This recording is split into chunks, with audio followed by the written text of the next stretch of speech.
Hey guys, welcome back to Roto Renovations, where today we're going to be installing a pegboard to help you get your garage organized. Here we go.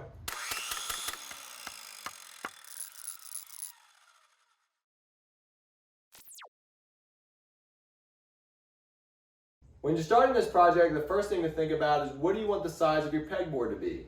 We had a 30-inch by 48-inch piece lying around, so that's what we're going to wind up using, and it'll go perfect above our collapsible workbench. Whenever you decide on the size, then you'll have to build a frame behind it that'll hold it off of the wall so that each peg won't hit the wall whenever you put it in. So we'll start by building the frame that the pegboard will be mounted to. When you're constructing the frame for your pegboard, you can just use 1x2s. I had some leftover 1x6x8s that were pre-primed, which is what I'm going to use. Or if you have extra shelf board, you can just set up your table saw, your circular saw, and then rip it into 2-inch sections and then cut it to the length you need for your frame of your pegboard. After you have your pieces ripped, you'll go ahead and cut them to length. Once you're done cutting the pieces of the frame to length, you can get them laid out to assemble. I ran the top and bottom portions of the frame the entire length of the pegboard with pieces for support in between.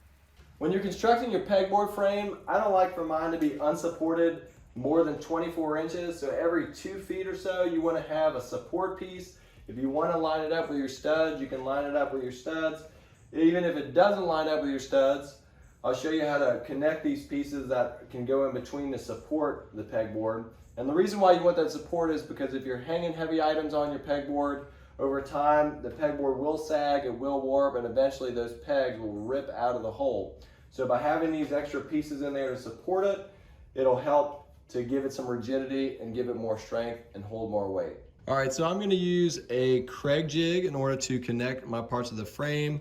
You don't have to use that. You can just do a screw in up to connect through here to another board, or you could do a half lap joint. If you want to look how to do that, here's a link right there to do that.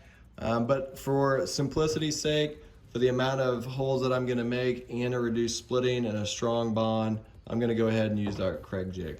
All right, so if you've never used a Kregg jig before, there's a little hex screw right here to adjust the length of your drill bit. And once you have it set, you want to hold it up to the piece of wood where you're going to be clamping down your jig, and make sure that the tip of the drill bit is going to be coming through the end of the wood. That way you're going to be able to screw into the adjoining piece of wood. Once you have the drill bit set, you can go ahead and clamp your jig down. And then there you go. And you'll just keep doing that for each piece. If you don't have a pocket hole jig and you do a lot of woodworking, this tool is a game changer, and I don't even get paid to say that. They do have jigs that make multiple holes without reclamping, but this jig can space holes closer together than those. It saves plenty of time and only costs me about $20. Once you have your support boards drilled out, you'll go ahead and connect them. To attach the pegboard frame together, I use 1 1/4 inch pocket hole screws. It's a good idea to place the frame on a flat surface when assembling it so that the pegboard will lay flush against it. Now that our frame's together, we'll use our stud finder so we know where to attach our frame to the wall.